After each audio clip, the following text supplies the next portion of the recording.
आज के शो में आखिर इंतखाबात कौन मुलतवी करवाना चाहता है?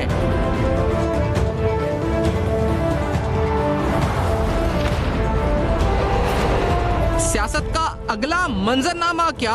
बड़ी सियासी पार्टियां बड़े सियासी जलसे क्यों नहीं कर पा रही?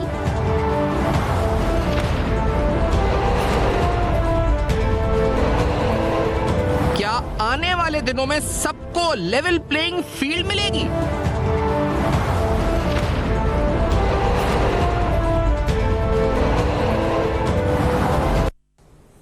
अस्सलाम वालेकुम। पस पर्दा हक़ाइक़ सनसनीखेज़ इंकशाफ़ात प्रोग्राम बेनकाब में हूँ आपके साथ सफ़ान खान। नाज़रीन, इंतखाबात को लेकर अभी भी कुछ चेमोगोइयाँ, लेकिन मजमूई तौर पर कल अदालती फैसले के बाद के किसी तरह भी डिलिमिटेशंस इस प्रोसेस को रोक नहीं सकेंगी। ये तो मामला सेटल हो चुका है, लेकिन साथ साथ कुछ खदशात, कुछ वहमात अभी भी हैं। लेकिन मजमूई तौर पर तमाम सियासी जमातें यकसुई के साथ तैयारी पकड़ रही हैं। एक आज़ाद नामजदगी की कोशिश है और जो इस वक्त प्रोसेस है वो स्टार्ट हो चुका है और उसका अमल जारी है। कुछ जमातों ने मजीद time election commission of Pakistan से मांगा है कि इस टाइम को मजीद एक्सटेंड कर दिया जाए। जो आज़ाद नामजदगी का टाइम है सबमिशन का, जो 8 फरवरी का टाइम है, वो मुस्तकिल वहीं रहे, लेकिन इस टाइम में कुछ इस पर रद्दोबदल हो जाए। पाकिस्तान तहरीक इंसाफ के कुछ शदीद एतराज़ात हैं। वो कह रही है कि हमारे कैंडिडेट्स को नामजदगी के फॉर्म नहीं जमा करने दिया जा रहा, उसमें रखने डाले जा रहे हैं, गिरफ्तारियां हैं या फिर उनके घरों पर छापे मारे जा रहे हैं जो तायद कुंदगान है उनके हवाले से, और बहुत से खदशात का इजहार वो इलेक्टोरल प्रोसेस पर कर रही है। लेकिन मजमूई तौर पर यह प्रोसेस जो है अब यहां से चल पड़ा है और ये उम्मीद की जा रही है कि आगे बढ़ेगा। बिलाल भुट्टो ज़रदारी साहब ने इंतखाबी सियासत और मजमूई माहौल पर क्या कहा, लेट्स से दिस कि वो क्या कह रहे थे। चेयरमैन पीपल्स पार्टी, उनका बयान सुनते हैं, आगे बढ़ाते हैं। वैसे तो नफरत और तकसीम की सियासत अरूज पे है और हमें इस बुखार को अब तोड़ना पड़ेगा। इसमें आपका मदद की ज़रूरत है। ये कैसे हो सकता है कि ये मुल्क चलेगा अगर हर सियासी जमात एक दूसरे को एक गद्दार कहेंगे, तो कुफर कहेंगे, तो पता नहीं क्या क्या कह पाएंगे एक दूसरे को। तो हम कैसे एक पाकिस्तान होके इस मुल्क को चलाएंगे? आपकी मदद के साथ हमें इस हाइपर पार्टिजानशिप, हाइपर पोलराइजेशन की बुखार को तोड़ना पड़ेगा। जिस तरह इंतखाबात के हवाले से जो अमल है इस पर कुछ जमातों को कुछ गिले शिकवे हैं। जैसे नून लीग ने कहा जी गिले शिकवे हैं मगर इलेक्शन पर मुकम्मल एतमाद है, इलेक्शन कमीशन पर मुकम्मल एतमाद है। इसी तरह पाकिस्तान पीपल्स पार्टी ने भी कहा है जी कि अगर एप्रीहेंशन या तहफ़्फ़ुज़ात हैं लेकिन हम चाहते हैं कि इलेक्टोरल प्रोसेस आगे बढ़े। तहरीक इंसाफ के जनरल सेक्रेटरी उमर अयूब साहब ने बयान दिया कि पीटीआई उम्मीदवारों को धमकियाँ, कागजात छीने जा रहे हैं और तजवीज़ और हिमायत कुंदगान के खिलाफ कार्रवाइयाँ अमल में लाई जा रही हैं। ये कुछ कंसर्न है जो पीटीआई ने रेस किए, लेकिन ओवरऑल लेवल प्लेइंग फील्ड के हवाले से कुछ अहम सवालात और आने वाले मुल्क के सियासी मंजरनामे पे अहम सवालात इस ब्रेक के बाद उठाएंगे। हमारे साथ रहिए।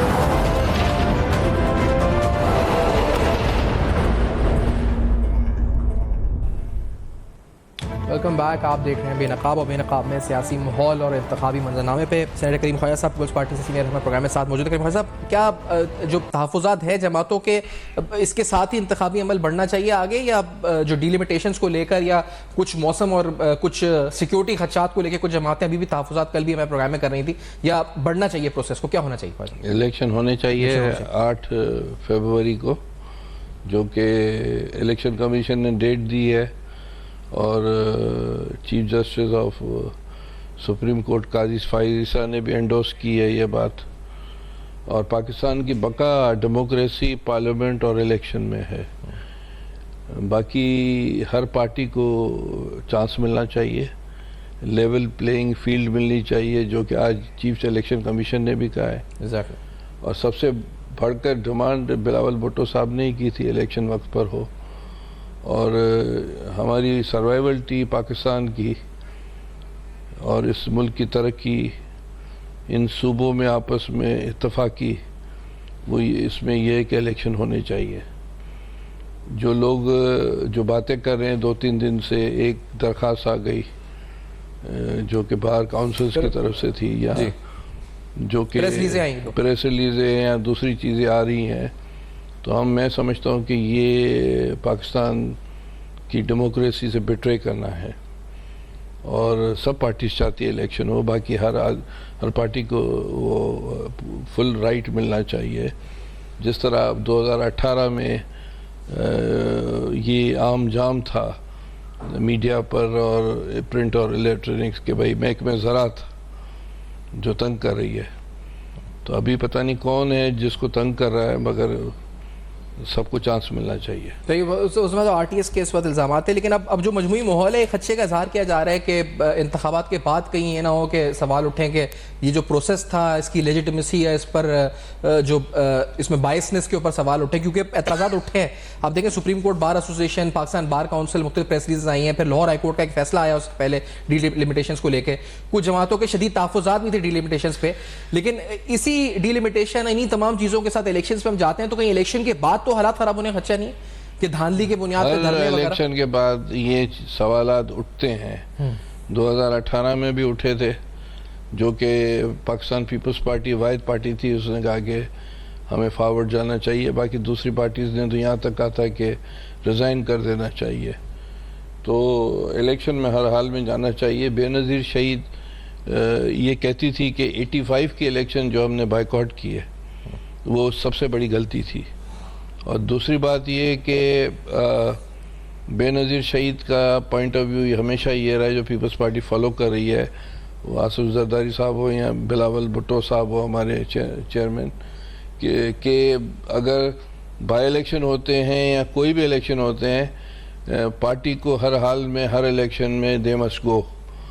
विनिंग और लूजिंग की बात नहीं है, मगर फील्ड नहीं छोड़नी चाहिए। तो इलेक्शन होने चाहिए और सबको चांस मिलना चाहिए। एग्जैक्टली। और अब तो खैर इसमें कोई अब मेरे ख्याल से दो राय है नहीं कि 8 फरवरी को, इसमें आपको लगता है अभी भी कोई है ऐसी क़ुव्वत या कोई भी ऐसा खदशा अब है कि नहीं हो? मुझे तो खदशा नहीं है। सेकेंड वर्ल्ड वॉर हो या जंगों में भी तो इलेक्शंस तो होते हैं। और ये कोई बहाना तो नहीं है। बेनज़ीर शहीद हो गई थी तो 15 दिन 20 दिन 1 महीना डिले ज़रूर हुआ था। इलेक्शन हमने ये नहीं कहा था कि इलेक्शन को डिले कर दें, और इलेक्शन के बारे में हमारा प्योर मौक़िफ़ है जो आपको पता है पीपल्स पार्टी का। एग्जैक्टली, इलेक्शन होने चाहिए। एक ब्रेक लेते हैं नाज़रीन, ब्रेक के बाद वापस आते हैं और कुछ अहम सवालात, मजीद सियासी जमातों का मौक़िफ़ भी और आने वाले इलेक्शन और खदशात और लेवल प्लेइंग फील्ड की बातें इस ब्रेक के बाद हमारे साथ।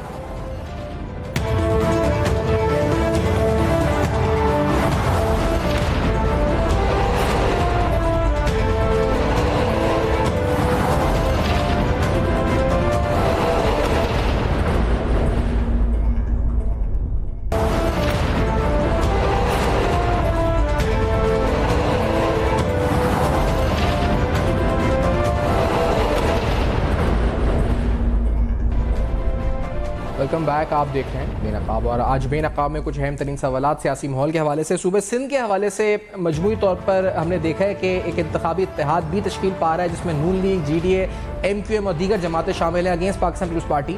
और यहाँ पर आईनी तरमीम की बात भी की जा रही है। मुत्तहिदा कौमी मूवमेंट एक प्रपोजल दे चुकी है कि 18वीं आईनी तरमीम में तब्दीलियाँ तजवीज़ कर रही है, और जिसके बाद वो चाहती है कि जो ट्रांसफर्स हैं from the federal government directly to the local government हो जाए। पाकिस्तान पीपल्स पार्टी के इस पर शदीद तहफ़्फ़ुज़ात हैं। पीपल्स पार्टी इस पर अपना अलग मौक़िफ़ रखती है।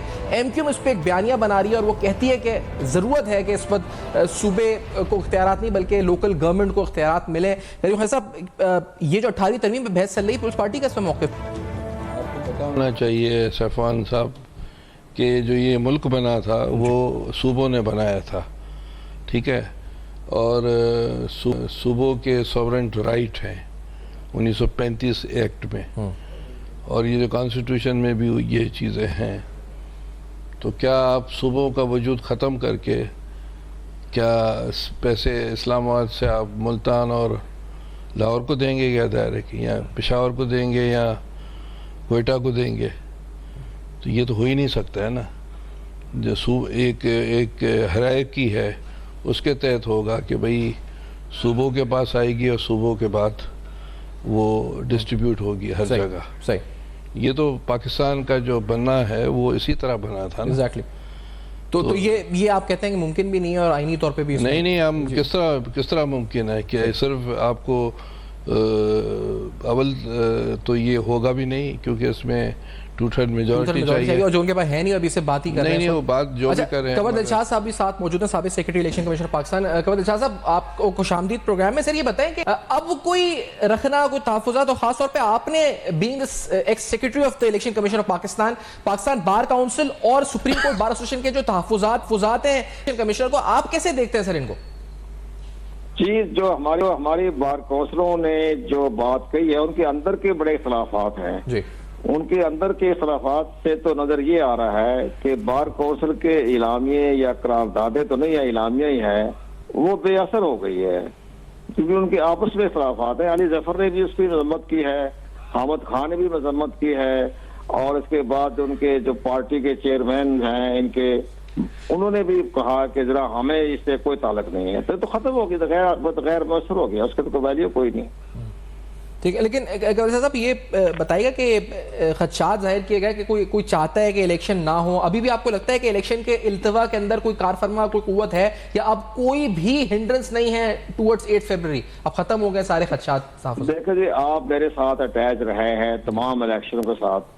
जो भी इलेक्शन होते हैं, हारने वाली जमात उसको हमेशा उसको कहती है जी गड़बड़ हो गई, बेकायदगी हो गई, धांधली हो गई। ये तो हारने वाली जमात तो कभी तस्लीम ही नहीं करती। कामयाब होने वाली कहती है जी बड़े शानदार इलेक्शन हुए। अब जहां तक इलेक्शन के पाकिस्तान की तैयारी है, वो तो ज़ाहिरन बड़ी शफाफ है। मैं तो बड़ा इसके फेवर में हूँ कि जी हमारी एडमिनिस्ट्रेशन इलेक्शन करवाए, क्योंकि एडमिनिस्ट्रेशन के पास सारे इख्तियारात होते हैं। और जो जुडिशरी के जो इलेक्शन करवाते हैं, जुडिशरी तो खुद एडमिनिस्ट्रेशन की मोहताज होती है, गाड़ियां मांगती है, दफ्तर मांगती है, पेट्रोल मांगती है, गार्ड मांगती है। वो किस बात के इलेक्शन करवाते हैं जुडिशरी वाले?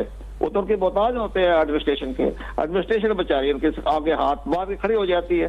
तो अब एडमिनिस्ट्रेशन जो इंतखाबात करवा रही है, जो बेहतर नतीजे होंगे, इस पर कोई ऐसी बात नहीं है। इलेक्शन कमीशन ने भी बड़े शानदार अपने इंतजाम किए हैं, लेकिन सबसे मेरे दोस्त, मैं सब पार्टियों की खिदमत में हम आपको ये मैसेज देना चाहते हैं कि अगर आपके इंतखाबात शफाफ करवाना चाहते हैं तो फिर अपने पोलिंग एजेंट्स को ट्रेंड करके सुबह 8 बजे पोलिंग स्टेशन पे भिजवा दें, और वो उस वक्त तक बैठा रहे जब तक उसकी फाइनल गिनती नहीं हो जाती। और फॉर्म 45 उससे पहले थोड़ा आए सर, मैं मौजूदा इस वक्त जो कागजात नामजदगी जमा हो रहे हैं, इस वक्त तहरीक इंसाफ एक अपने तहफ़्फ़ुज़ात रख रही है। वो कह रहे हैं कि हमारे जो लोग हैं, कैंडिडेट्स हैं, वो जमा नहीं करवा पा रहे, या उनसे छीने जा रहे हैं, या उनके घरों पर रेड हो रही है, या उनको गिरफ्तार किया जा रहा है, और वो कागजात नामजदगी का जो प्रोसेस है वो पूरी तरह उसमें शामिल नहीं हो पा रहे। क्या आपको लगता है कि it is a very serious शिकायत हैं तो सही उसका फोरम है इलेक्शन कमीशन। वो जनाब इलेक्शन कमीशन पे जाके कहे कि जनाब हमारे साथ ये हो रहा, तो इलेक्शन कमीशन जो है वो ऑर्डर जारी करने का मजाज है। आज भी इलेक्शन कमीशन ने 4 सूबाई चीफ सेक्रेटरीज को हुक्म जारी किया है कि सबको सहूलतें प्रोवाइड की जाए, और इलेक्शन कमीशन ने बाकायदा हुक्म जारी कर दिया। अब अगर इसके बावजूद भी अगर उन्हीं के रास्ते में रुकावटें पैदा की जा रही हैं, तो वो इलेक्शन कमीशन में जाके दें। ये मैं बताऊं, इनकी अक्ल तो है नहीं, ये पढ़ते बढ़ते है नहीं। जनाब ये वाकया 1977 में भी हुआ था। सज्जाद अहमद जा ने हुक्म जारी किया था कि अगर किसी के पेपरों में कोई रुकावट पैदा हो रही है कागजात नामजदगी को, तो मेरे पास आ जाए, मैं एक्सेप्ट कर लूंगा। ये सज्जाद अहमद जान ने हुक्म जारी किया था। तो ये जाए इलेक्शन में पाकिस्तान के पास बुरा भला कहने के बजाय वहाँ जाए और जाकर कहे हमारे साथ ये प्रॉब्लम हो रही है, ये पेपर अभी एक्सेप्ट हो रहे हैं, या एक्सेप्ट का सवाल ही होता, जमा होने में दिक्कत पेश आ रही है, तो इलेक्शन कमीशन को पाबंद हो जाएगा एक्शन लेने पर। और जो उनको रास्ते में रुकावट डाल रहे हैं उनको पार्टी बनाए और इलेक्शन कमीशन को दरखास्त दें। और ये आप कहते हैं दरख्वास्त। और दूसरी तरफ कुछ जमातों ने ये कहा है जी कि जो प्रोसेस है इसका यानी 8 फरवरी होना चाहिए, लेकिन ये जो दिन है इसके कागजात नामजदगी के, ये एक्सटेंड होने चाहिए। इलेक्शन कमीशन में बाहर बैठ के क्यों बातें करते हैं? जाए अंदर जाके इलेक्शन कमीशन को दरखास्त दें। अब फिर कहेंगे जरा हमारे साथ हम इलेक्शन कमीशन में गए थे और इलेक्शन कमीशन कुछ भी नहीं किया, फिर इलेक्शन कमीशन पर जिम्मेदारी ऐड हो जाती है। तो जय इनके पास कहें आप नहीं, लेकिन इसके अलावा तहरीक इंसाफ के अलावा मैं कह रहा हूं कि कुछ जमातों ने जो दिन है कागजात नामजदगी जमा कराने के, उनमें एक्सटेंशन इलेक्शन कमीशन को बाकायदा खत लिखकर, जैसे इसाकदार साहब ने लिखा है नून लीग की तरफ से, कि ये 1-2 दिन मजीद दे दिए जाएं। तो ये जो प्रोसेस है इस पे तो कोई रखना नहीं आएगा ना इसमें? हाँ भाई, तो हाथ देखा आपने, सारे इलेक्शन डील कवर किया, हमने अपने तजर्बे की बना में बात कर दी है। आप इलेक्शन की बड़ी गहराई को जानते हैं, तो हम भी आपके साथ ही आपके राय के मुतफिक हैं आपके साथ कि अगर कोई तकलीफ है, परेशानी है, रास्ते में रुकावटें हैं, तो फिर इसका आपका हल निकालने का रास्ता इलेक्शन कमीशन पाकिस्तान है, इंतजामिया नहीं है। इलेक्शन कमीशन के पाकिस्तान के पास जाना चाहिए। ठीक है, ये जो आपने कहा कि अब वो आला अदालत सुप्रीम कोर्ट का फैसला आया, उसके बाद जो प्रेस रिलीज थी बाहर की, वो बिल्कुल उनकी रकत नहीं रही, लेकिन आप सियासत को भी बड़ी गहरी नजर रखते हैं कमल दिलशाद साहब।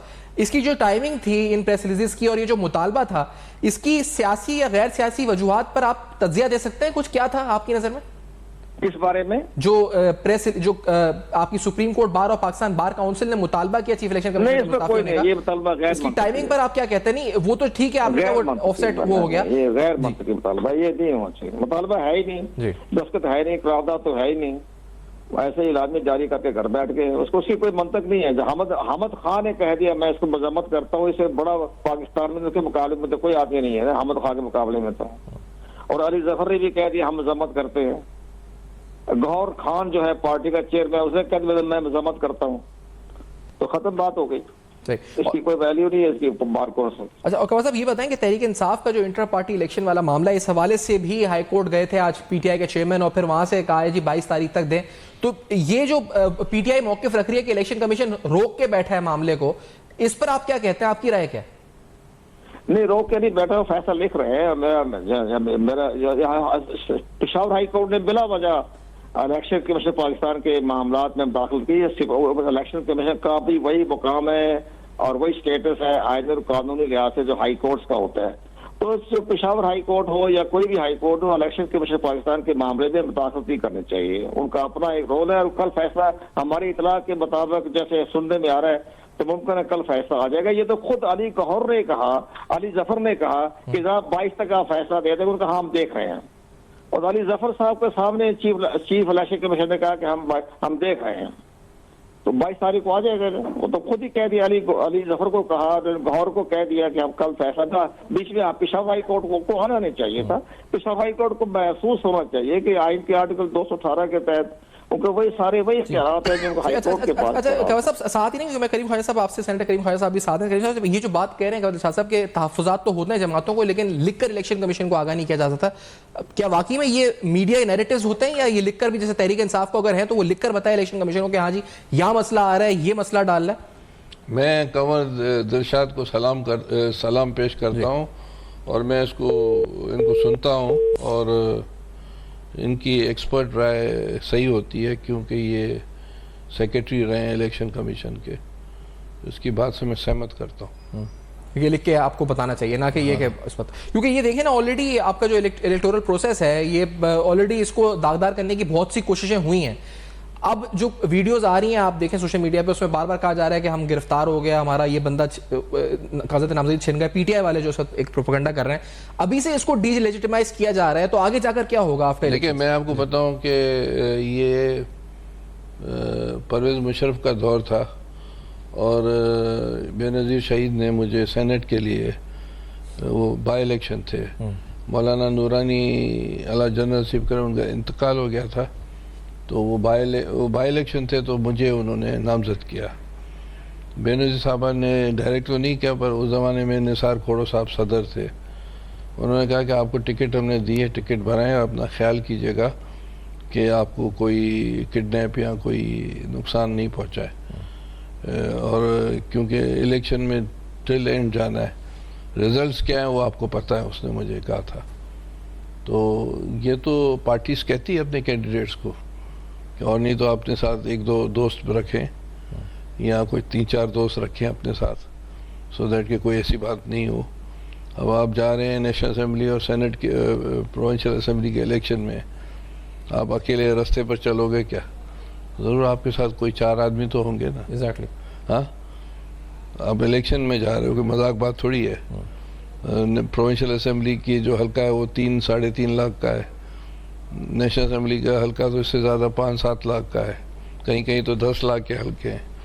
तो आप 10 लाख और 3.5-4 लाख के हल्के में इलेक्शन में जा रहे हैं, अकेले जा रहे हो? अकेले तो नहीं। या तो वकील लड़ रहे हैं ना सारे इलेक्शन, आप देखें ना तहरीक इंसाफ की तरफ से। देखिए, तहरीक इंसाफ के वकील लड़ रहे हैं और उनको फुल चांस मिलना चाहिए, और इसमें भी कोई शक नहीं है कि उनका जो है पॉपुलर सपोर्ट है इमरान खान और उसका वोट बैंक है।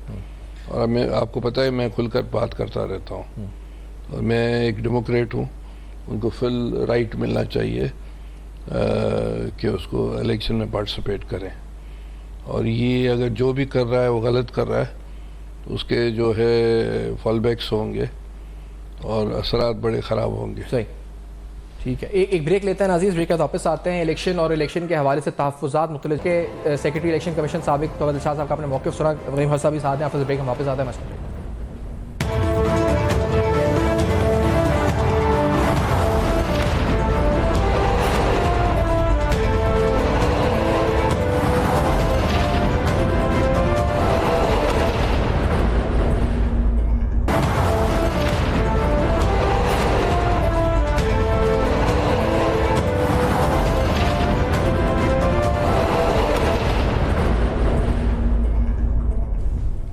Welcome back. आप देख रहे हैं बेनकाब, और बेनकाब में कुछ अहम सवालात मुल्क के सियासी मंजरनामे पर, मुस्तकबिल के मंजरनामे पर और इंतखाबात के हवाले से कुछ खदशात पर सिद्दीक अल फारूक साहब नून लीग के सीनियर रहनुमा भी प्रोग्राम में साथ मौजूद है। सिद्दीक साहब बहुत शुक्रिया आपने प्रोग्राम में ज्वाइन किया। सर ये बताएं कि नून लीग ने भी कहा कंसर्न्स हैं लेकिन we want to go with the process, election बढ़ना चाहिए, 8 फरवरी को होना चाहिए।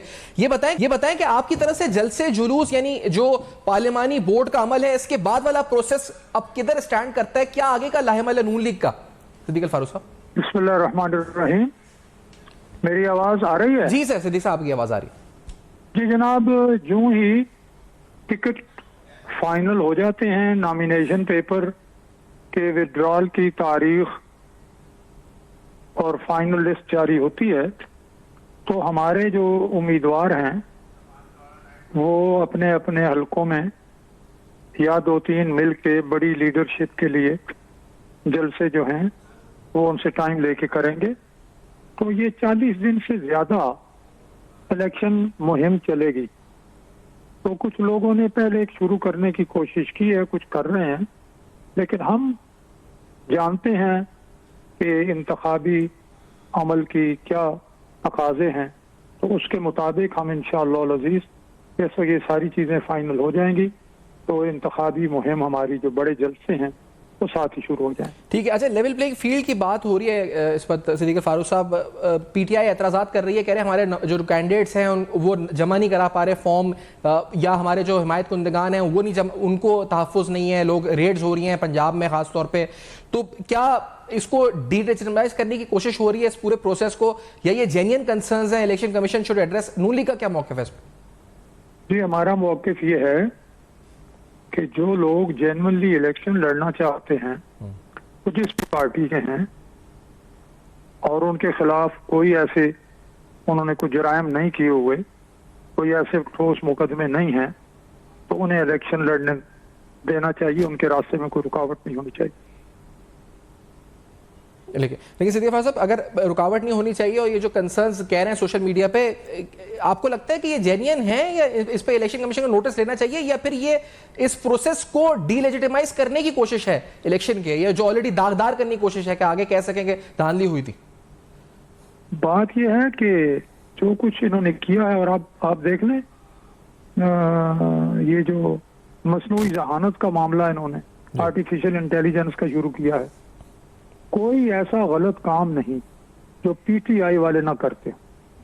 पीटीआई की अक्सरियत की जुबान जो है वो अखलाक से गिरी हुई, उनकी हरकतें अखलाक से गिरी हुई, झूठ बोलना, इनके जो हामी हैं सोशल मीडिया पे जो कुछ वो करते हैं वो सारा देख लें। असल में जो कुछ इमरान खान ने किया है और वो जराइम साबित हो रहे हैं, वो उनसे अब जान छुड़ाने के लिए वो इस तरह की बातें कर रहे हैं। मैं समझता हूँ उनमें जो जेन्युइन लोग हैं वो इलेक्शन लड़ेंगे और जो भी पोजीशन होगी वो भी एक्सेप्ट करें, हम भी एक्सेप्ट करेंगे।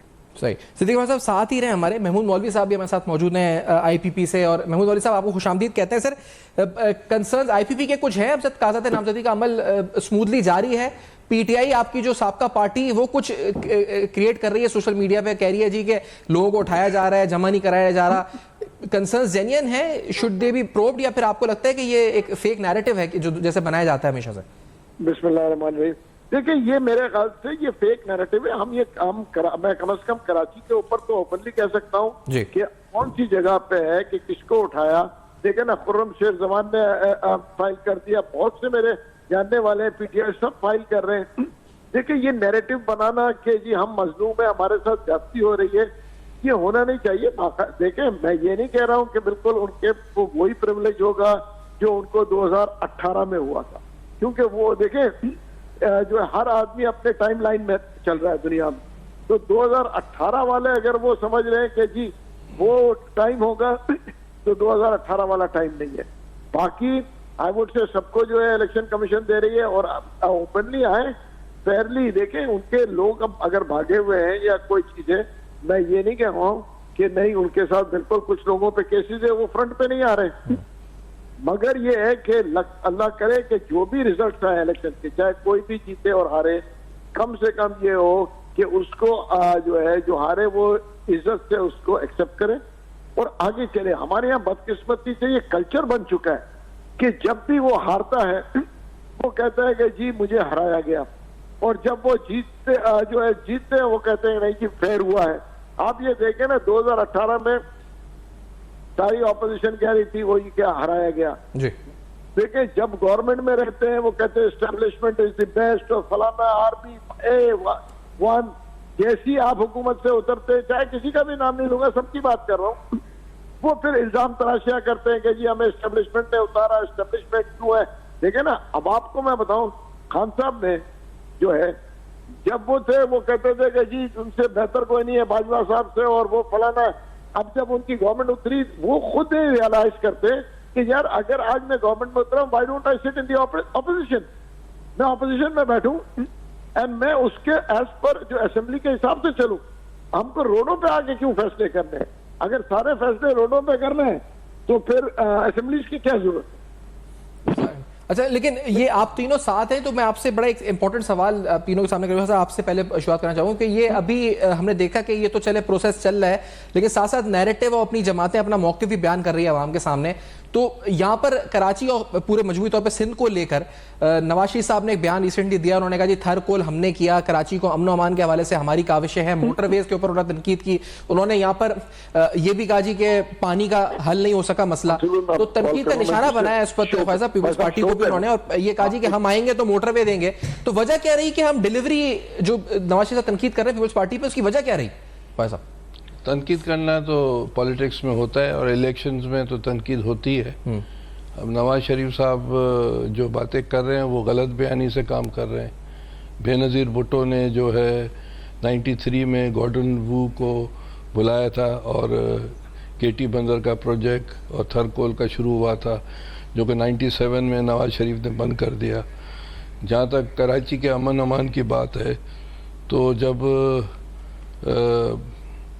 ये तो एक जो अमन अमान तो सारे पाकिस्तान का इशू है, कोई नवाज शरीफ की वजह से नहीं हुआ है। जब चाइना यहाँ इन्वेस्टमेंट ला रहा था, जब जरदारी साहब थे या उससे पहले या उसके बाद, तो चाइना ने कहा था कि हम उस सूरत में या इस सारे खत्े में आएंगे जब अमन अमान होगा। तो मैं बरमला ये चीज़ कहता हूँ कि चाइना को क्रेडिट चाहता है, और जिसकी वजह से क्योंकि वो सीपैक शुरू हुआ, अमन अमान आया। जहाँ तक नवाज शरीफ साहब थरकोल की बात की उन्होंने कहा थरकोल जो है हमारा हम सीपैक में लेकर आए। मुराद अली शाह साहब के कह रहे हैं 91 में हमने शुरू किया था। मेरी बात सुने, बेनज़ीर भुट्टो साहबा ने किया था, ये अखबार की बातें हैं। नवाज शरीफ ने तो सिंध दुश्मनी की है हर वक्त, और जो है डाइवर्ट किए यहाँ से फंड्स मुख्तलिफ जगहों पर, और अभी भी वो सेंट्रल पंजाब की पार्टी है, तो पाकिस्तान की पार्टी तो नहीं है मुस्लिम लीग नून। बाकी अब भड़के मारना और अब इनका MQM से इत्तेहाद हो रहा था, वो भी शायद नहीं हो रहा है। सीटें इन्होंने मांगी है, वो सीटें देने के लिए तैयार नहीं है। तो नवाज शरीफ वो अच्छा, सिंध दुश्मनी जो आपने कहा, ये किस तरह, इसको थोड़ा एलैबोरेट करें ताकि मैं जवाब इसका ले सकूं। तो आप देखें, उन्होंने तो कह रहे हैं हमने मंसूबे दिए लाइन से, वो हमें वोट नहीं मिले। मेरी बात ये तो हमने भी सारी पाकिस्तान में नौकरियां दी, इन्होंने नौकरियां तो नहीं दी। हमने भी डेवलपमेंट दी है, पीपल्स पार्टी ने इनसे ज्यादा दी। दुश्मनी क्यों आप जो कह रहे हैं? ये इसलिए कि हमारे जो सारे जो प्लानिंग डेवलपमेंट के जो भी चीज़ें थी वो डाइवर्ट की, सिर्फ बलूचिस्तान की डाइवर्ट करके पंजाब में लगा दी, सिंध की डाइवर्ट करके वहाँ लगा दी, और KP की डाइवर्ट करके दूसरी जगहों पर लगा दी। तो ये हमेशा सेंट्रल पंजाब और सेंट्रल पंजाब में भी सिर्फ लाहौर तक रहे हैं। अभी तो ये हालत ये है कि अभी लाहौर का इस्तकबाल इनका फ्लॉप गया, 40,000 लोग भी नहीं आए। और अभी जो है ये सिंध में ये चाह रहे हैं कि 5-6 सीटें मिले, वो भी मेरे ख्याल से इनको सीटें नहीं मिलेंगी। तो अभी ये IPP जो मैदान में उतरी है उससे ये परेशान है, इसलिए इधर उधर भाग रहे हैं। तो इन्होंने जो है सिंध को कोई फ़ायदा नहीं पहुंचाया है। ये डॉक्यूमेंट्स में अगर आप देखेंगे, अब वो झूठ बोलना, बड़ी बड़ी भड़के मारना, वक्त पर भाग जाना, जेलों से भाग जाना, अटक जेल से भाग जाना, फिर कहना कि भाई मेरा कोई हुआ ही नहीं। दिलेर तो इतने हैं, कहते हैं कि हमने कोई पैक्ट नहीं किया है। पहले सऊदी अरेबिया बीच में था, अभी तो अच्छा, ये जो आपने कहा सिंध में, सिद्दीक फारूक साहब आप साथ हैं जी, मुझे बताएं कि नवाज शरीफ साहब तो ये कह रहे हैं कि हमें वोट, पहले तो आप ये बताएं कि आपकी पार्टी क्या सोच रही है इस बारे में, क्योंकि आप लोगों आपकी क़यादत ये कह रही है कि हमने प्रोजेक्ट्स दिए, यहाँ की आवाम ने क्यों नहीं वोट देती, सवाल क़यादत उठा रही है अब आपकी। तो ये अब क्या आपको अभी भी तहफ़्फ़ुज़ात है कि इस दफ़ा भी 8 फरवरी को यही चीज़ रिपीट होगी कि आप कह रहे हैं हमने डिलीवर तो किया लेकिन यहाँ की आवाम हमें उसी तरह रेसिप्रोकेट नहीं कर रही? सिद्दीक फारूक साहब, ये बात तो हमने इस तरह नहीं कही मेरी जान जी। पहली बात तो मैं ये अर्ज करूंगा, ये मेरे पीपल्स पार्टी के दोस्त जो बात कर रहे हैं तो ये हवा में बातें कर रहे हैं। NRO हमने नहीं लिया भाई। NRO किस पार्टी ने लिया, किस लीडर ने लिया? मुशर्रफ से, नंबर 1। नंबर 2, ये जो नवाज शरीफ साहब ने बुलाई अपना अवार्ड के लिए सबको बिठाया, तो कायम अली शाह साहब ने सिंध के लिए कम काम, हमें पैसे जरा ज्यादा दें। शहबाज शरीफ साहब ने पंजाब के हिस्से से 10 अरब रुपए सिंध को दिए। नवाज शरीफ साहब ने सिंध से डाकू राज खत्म किया। नवाज शरीफ साहब चीफ मिनिस्टर थे, सिंध में तहत पड़ा 50,000 टन गंदम पंजाब की तरफ से नवाज शरीफ साहब ने तोहफा भेजा अपने सिंधी भाइयों के लिए। अब जो वहाँ मेट्रो वगैरह ये मंसूबे बन रहे हैं, ये नवाज शरीफ साहब के मंसूबे हैं। तो ऐसी बात ना करते भाई। 22 और कहते हैं जी बलूचिस्तान से वो ले गए पंजाब में, सिंध से ले गए पंजाब। ये सारी बातें 100% गलत हैं। आपको रिकॉर्ड पर सिंध को 22,000 अरब रुपए मिले हैं मरकज से। वो 22,000 अरब रुपए आपने कहाँ लगाए? मंसूबे कागजी, स्कूल घोस्ट, टीचर्स घोस्ट, तालीम का मेयार इतना कि जिनके पास MA की डिग्रियां हैं, BA की डिग्रियां हैं, वो दरखास्त तक नहीं लिख सकते। ये कहते हैं हमने नौकरियां दी, आपने खजाने में से पैसे निकाले लेकिन मईशत को बर्बाद किया। आपने मुशर्रफ से 4 घंटे रोजाना की लोड शेडिंग जो है वो हिस्से में आपके आई, आपने उसे 20 घंटे पर पहुंचा दिया। अपने 5 साल के इक्तदार के दौर में 2008 से 13 तक फैसलाबाद जैसे शहर बंद, ज़राअत तबाह, कारोबार तबाह, और उसी वजह से फिर जब 13 के इलेक्शन हुए तो कुछ सूबों से तो आपका बिस्तर ही गोल हो गया समेत पंजाब के। अच्छा, ये सिद्दीक फारूक साहब के इलेक्शन से पहले, क्योंकि ये आप जिस तरह कह रहे हैं कि इन्होंने कहा कि सिंध दुश्मन है, मैं सिंध के हवाले से कॉन्टेक्स्ट में अगर बात करूं तो ये जो तासुर पीपल्स पार्टी दे रही है, इसको कैसे जाहिल आपकी पार्टी अब करेगी? क्या कहेगी इस बारे में? इसका नैरेटिव किस तरह तोड़ेगी? इसको काउंटर नैरेटिव क्या होगा आपका? देखिए, सिंध में तो हकीकत ये है कि 2 खबरें राज कर रही हैं।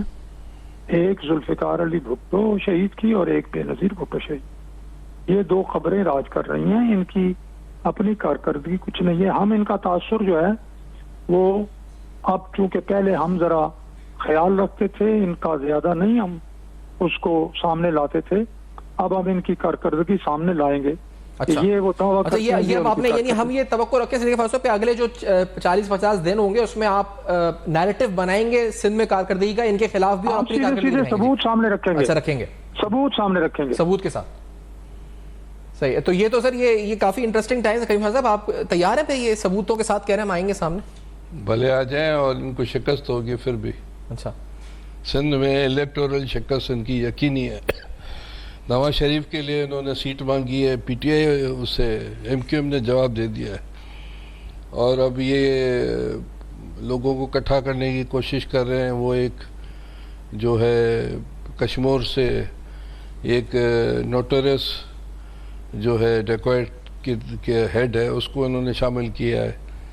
तो ये जाकर इलेक्शन लड़े, हमेशा इनको शिकस्त आई है, तो अभी भी शिकस्त आई। अभी तो ये नैरेटिव की बात कर रहे हैं। महमूद अली साहब आप साथ हैं तो आप बताएं, नवाज शरीफ साहब दावा कर रहे हैं कि हमने काफी कुछ किया और हम और बहुत कुछ करेंगे भी आगे, मोटरवे का तस्करा कर रहे हैं। तो महमूद अली साहब यहाँ पे आप रहते हुए मुझे बताएंगे कि पीपल्स पार्टी एक तरफ कह रही है कि हमारी कारकर्दगी है, नवाज शरीफ साहब अपना एक कैटलॉग बता रहे हैं कि हमने ये सब कुछ किया है। क्या वाकई में इन दोनों बड़ी जमातों ने किया सिंध के लिए और कराची के लिए? देखिए, पहले तो मैं एक बताऊं, ये दो बड़ी जमातें हैं, पीपल्स पार्टी और पीएमएन है। मैं तो इनसे गुजारिश ये करूंगा कि ये हम माजी को भूल जाएं, हम इस वक्त आगे की बात करें, क्योंकि इकोनॉमी और मुल्क के इकोनॉमी के हालात बहुत खराब है। ये दोनों पार्टीज अगर जो है पॉजिटिव इस वक्त देखें, ये वक्त नहीं है हम एक दूसरे के ऊपर कीचड़ उछाले। ये मेरा एक अपना नहीं, आप सही कह रहे हैं, आप सही कह रहे हैं, जायजा से कहूँगा तजवीज है। देखिए, हम मुल्क क्राइसिस में हम अगर एक दूसरे के ऊपर कीचड़ उछालेंगे और पास्ट की बात करेंगे ना, तो हम अवाम को इस बहरान से निकाल नहीं सकेंगे, चाहे वो क्योंकि देखिए ये बड़ी पार्टी जैसे करेंगी वो नीचे ट्रिकल डाउन इफेक्ट होता है। देखिए लेकिन मौलवी साहब, अभी आपने सुना सिद्दीकी फारूक साहब कह रहे हैं 22,000 अरब रुपए मिला है सिंध में पीपल्स पार्टी को, तो उन्होंने क्या किया? अब ये 22,000 रुपए का सवाल जो पूछ रहे हैं, आपको नहीं लगता ये पहले सेटल होना चाहिए तो आगे का रास्ता बनना चाहिए ना? क्योंकि पीपल्स पार्टी कह रही है हमने तो डिलीवर किया, अस्पताल बनाया, ये बनाया। अरब की जो बात होती है ना, देखिए मैं बताऊं, 22,000 अरब मेरे ख्याल से 3 साल या 5 साल के नहीं हो गई, ये 15-20 साल की मेरे का अंदाजा है, मुझे फिगर आफ्टर एनएफसी आप लगा लेना साहब, सर आफ्टर एनएफसी लगा ले साहब। ठीक, देखिए आफ्टर एनएफसी बहुत साल हो गए ना जी। तो अगर 22,000 इनको मिला तो उसी हिसाब से केपी को भी मिला है। बलूचिस्तान की हालत देखें अभी तक इतनी खराब है।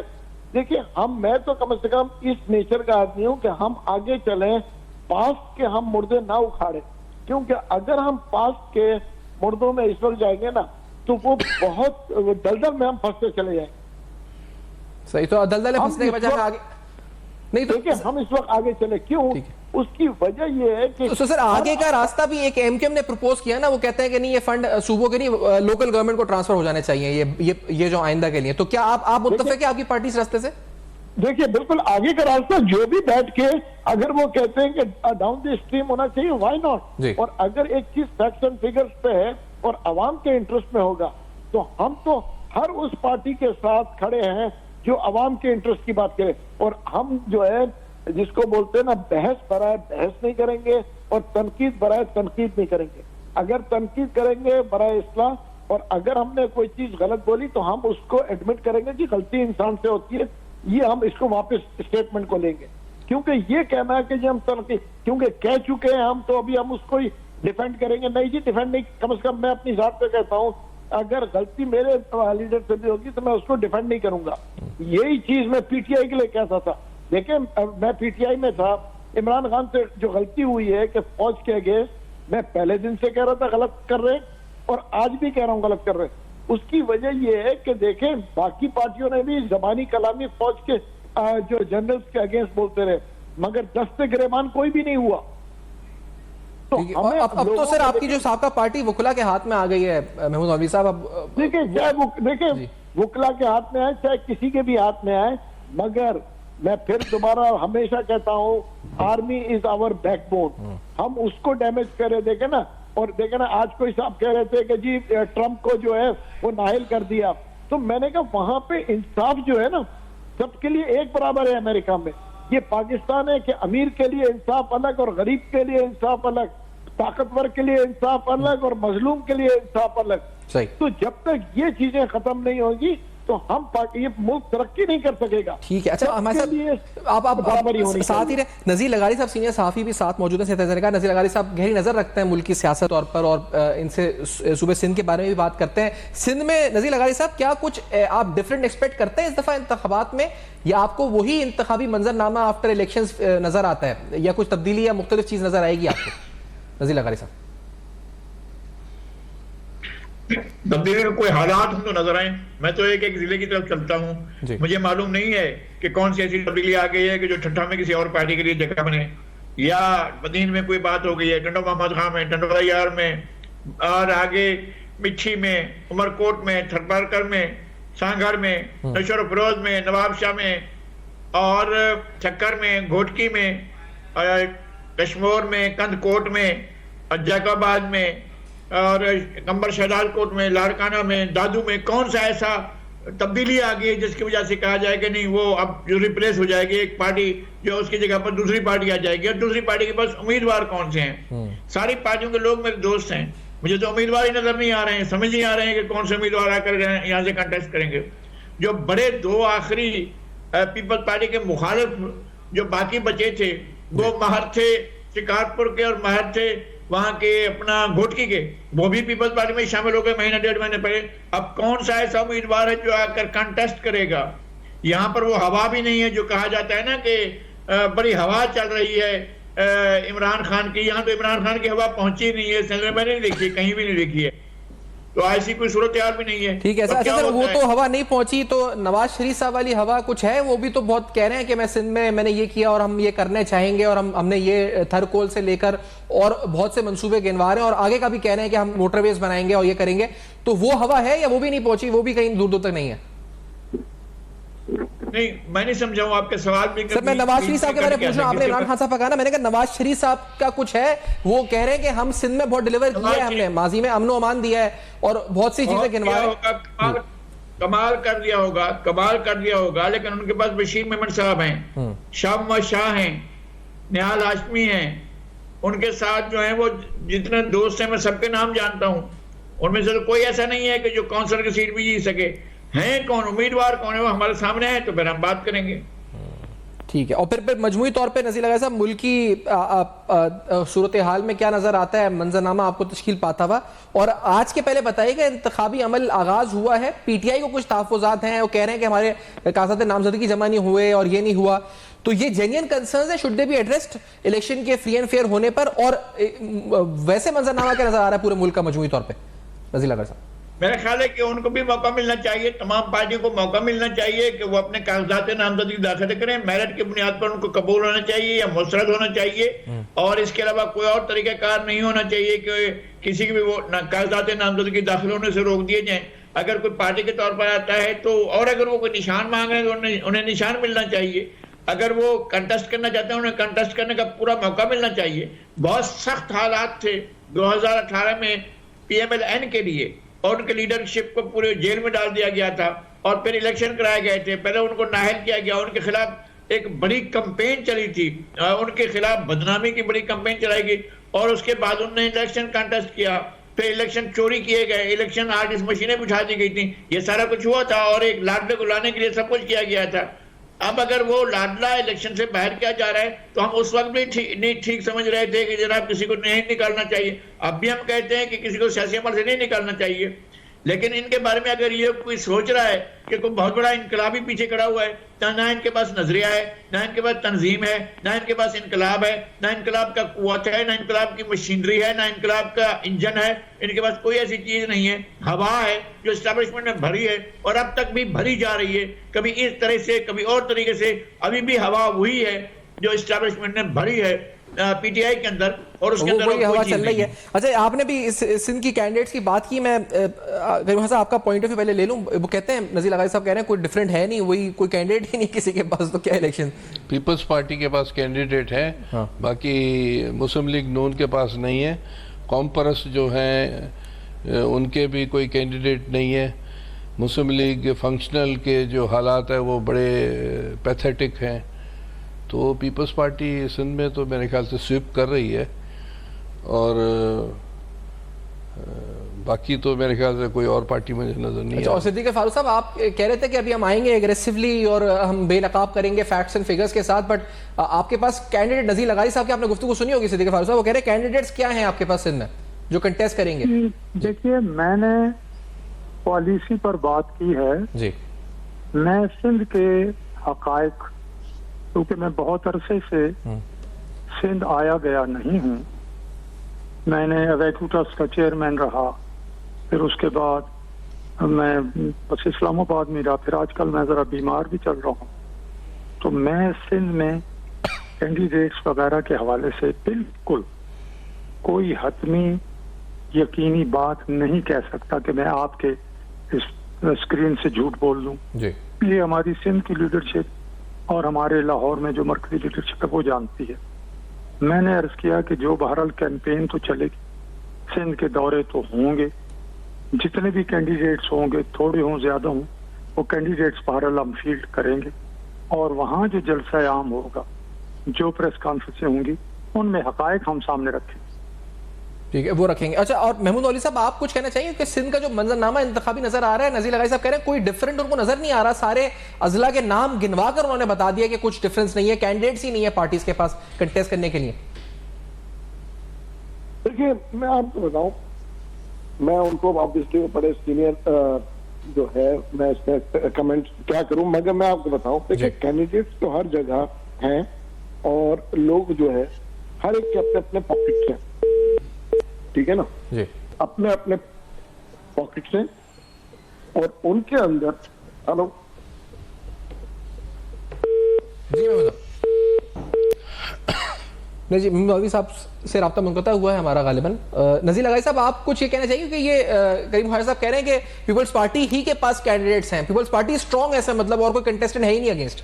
नज़ीर लगाई साहब सिंध के अंदर तो यही सूरत आ रहा है, मैं जो बता रहा हूँ, एक एक जिले के मैंने आपको बताया है, मुझे बताएं कोई और फिर नज़ीर साहब बलूचिस्तान में सरफराज बुगटी साहब और दीगर को ज्वाइनिंग्स हुई हैं, वहां पर आप क्या देख रहे हैं, वहां पर भी पीपल्स पार्टी स्ट्रांग है जरदारी साहब? वहां तो एक जो है जिनके खिलाफ तारीख जम-ए-एतमाद कामयाब हुई थी, वो हमारे यहाँ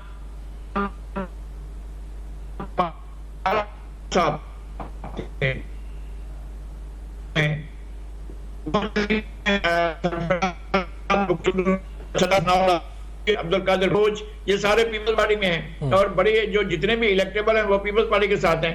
मुझे समझ में नहीं आता है कि वहां पर मंजरनामा क्या बनता है। यहाँ कमाल साहब की अपनी सीट खतरे में है, मुझे साफ नजर आता है, और वो उनका भी कामयाब होना एक बड़ा सवाल निशान होगा, क्योंकि हब का पूरा जुग्राफिया सिर्फ हब नहीं है, बल्कि जिला लसबेला और जिला ग्वादर भी उसमें शामिल होता है, और इसके अलावा जो है वो चला जाता है इलेक्शन, इधर दुरेजी भी इधर आ जाता है। दुरेजी के साथ क्या होगा, बहुत से और इलाके कौमी असम्बली का इलेक्शन कंटेस्ट करेंगे, सूबाई असम्बली का इलेक्शन कंटेस्ट करेंगे, वो उनके लिए वजीर आला के उम्मीदवार वो होंगे या कोई और की सूरत वाज़ेह नहीं है। तो इनके सरफराज बुगटी के शामिल होने से डिस्टर्ब हुई है। मेरे ख्याल में और भी कुछ लोग ऐसे हैं कि जो इनकी तरफ जाएंगे, पीपल्स पार्टी की तरफ जाएंगे। एक बड़ी कामयाबी ये थी नवाज लीग की कि उन्होंने जाकर कुछ साबिक अरकान को अपने साथ शामिल किया था। तो बलूचिस्तान का मैंडेट जो है वो इलेक्शन के करीब आने पर साफ जाहिर होगा कि किस पार्टी की पोजीशन ज्यादा बड़ी होगी। लेकिन बहरहाल मैदान में इस वक्त जो है वो पीपल्स पार्टी और नून लीग जो है बड़ी पार्टी के तौर पर रहेंगी। पीटीआई की वो पोजीशन भी नहीं रही है और पीटीआई के अंदर वो उम्मीदवार भी नहीं होंगे जिन लोगों ने कंटेस्ट किया था। तो ये तीन बड़ी पार्टियों की सूरत हाल तो ये है। ठीक है, फिर भी बड़ी पेश लास्टली पंजाब का बताते जाएं कि वहां मंजरनामा क्या देख रहे हैं फिर आप? पंजाब में मैं ये देख रहा हूं कि सराइकी बेल्ट जो है वो पीपल्स पार्टी को वोट करेगा, वो नून लीग को वोट बहुत मुश्किल है, क्योंकि सराइकी मुतालबे की हिमायत नहीं कर रहा है, नून लीग नहीं कर रही है। और उनके बाद लीडर जो हैं, बाद के जो इलेक्शन कंटेस्ट कर रहे हैं, वो सराइकी सूबे की नाम पर राणा महमूद हसन जो है वो सराइकी सूबे के नाम पर इलेक्शन कंटेस्ट कर रहे हैं, जबकि उनकी पार्टी इसको एंडोर्स नहीं करती है। तो वो पार्टी अलग खड़ी हुई होगी, राणा महमूद हसन।